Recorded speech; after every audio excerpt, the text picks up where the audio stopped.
Bonjour tout le monde. Le sujet de la leçon d'aujourd'hui est le futur simple. Mais c'est quoi le futur simple? On reconnaît le mot futur.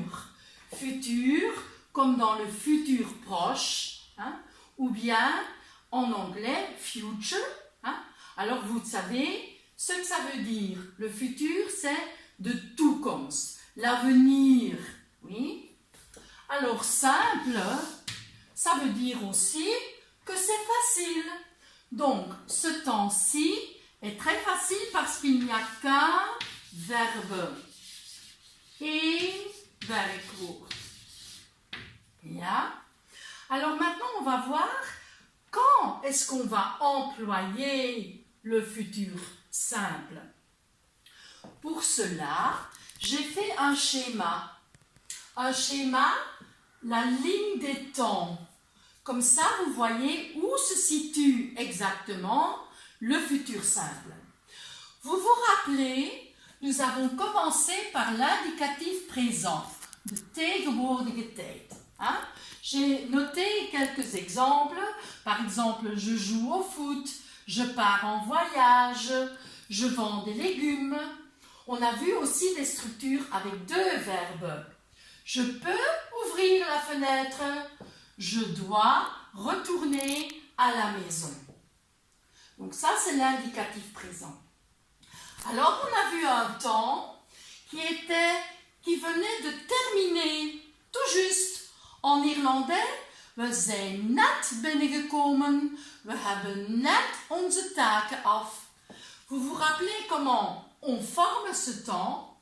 On prend le verbe venir, on conjugue le verbe à l'indicatif présent, ça veut dire je viens, tu viens, il vient, nous venons, vous venez et ils viennent.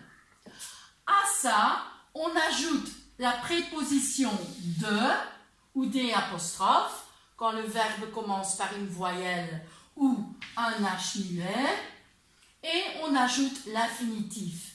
J'ai aussi noté quelques exemples. Je viens de jouer, il vient de partir et nous venons d'ouvrir la porte par exemple.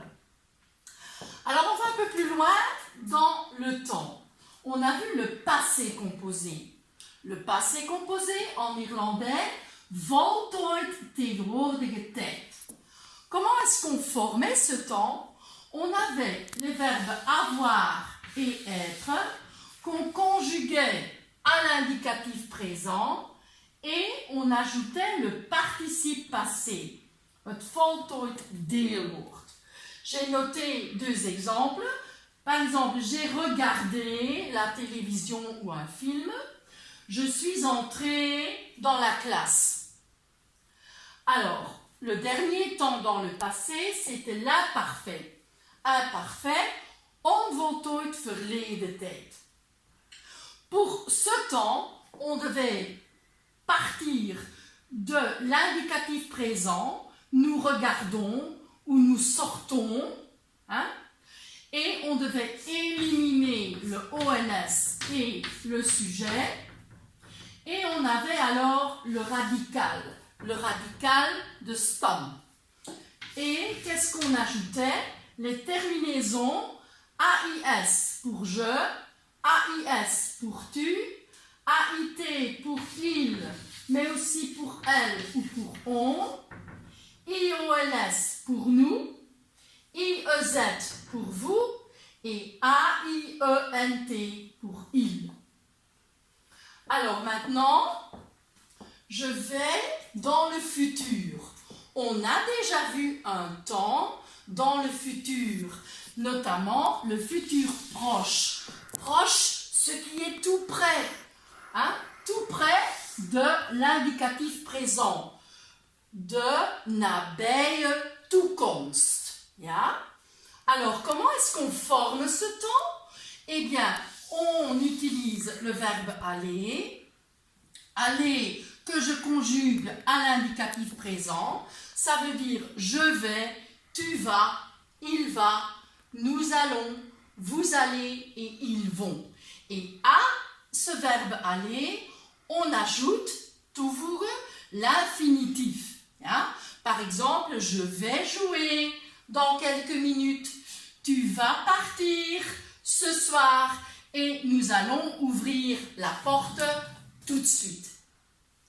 Maintenant, encore un nouveau temps dans le futur simple.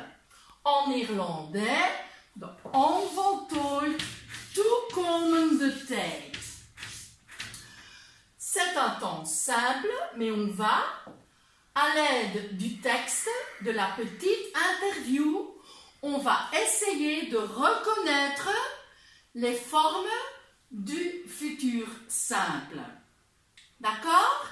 Écoutez bien et essayez de noter quelques formes sur un bout de papier. Voilà, attention.